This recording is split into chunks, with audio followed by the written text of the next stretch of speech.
Mounting and zeroing your optical aiming devices. It's something that new but also experienced airsofters often overlook as to how much impact this can have on your game. These sometimes small adjustments can help a ton with hitting your opponent. Fortunately, we're here to help you achieve the best settings. Within Airsoft there are a few different types of means to mount a rifle scope or red dot. Mainly 21mm Weaver Picatinny, sometimes also known as IRS or RIS, and 9 or 11mm dovetail are most commonly used on Airsoft replicas. We'll start with the placement of your aiming device. When mounting, it's important to look carefully at what distance your scope or red dot should be placed in relation to your eye line and eye distance. This is especially important with aiming devices that have a magnification. That's because these have a certain eye relief distance in which you can optimally see through it. When you are outside of this range, you will notice that you can only partly look through it, or sometimes can't even see anything. You can test this by holding the scope or red dot in front of your eye and try to find the best distance to look through it. This can be a difference of centimeters most of the time. When you've discovered the best distance for you to look through it, you'll have to roughly figure out how this translates to where it should be placed on your Airsoft replica. Once your aiming device is mounted properly, it's time to zero it.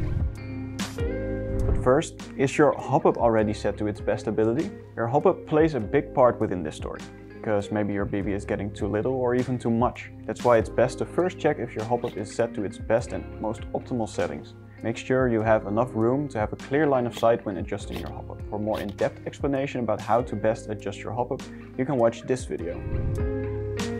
When this is done, we can finally start zeroing. To set the so-called zero of your optical aiming device of choice, it's important to know at which distance you want to do this. For standard replicas this will be around 30 meters and for sniper and DMR replicas around 50 meters.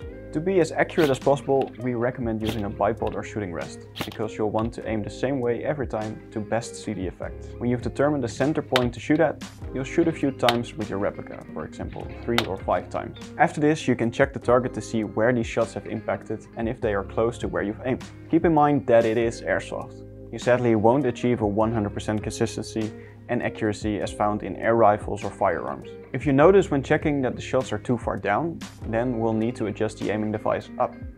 This is the other way around if the shots are too high. Then you adjust it down.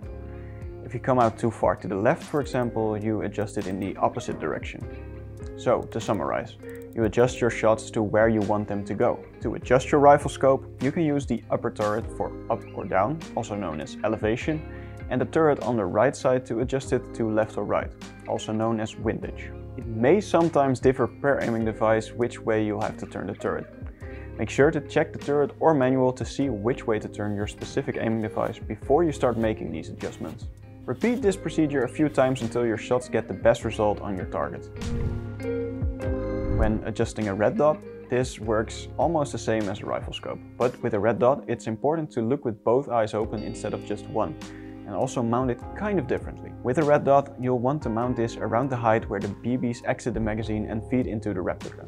A red dot can most of the time be adjusted by means of 2 different screws or small turrets.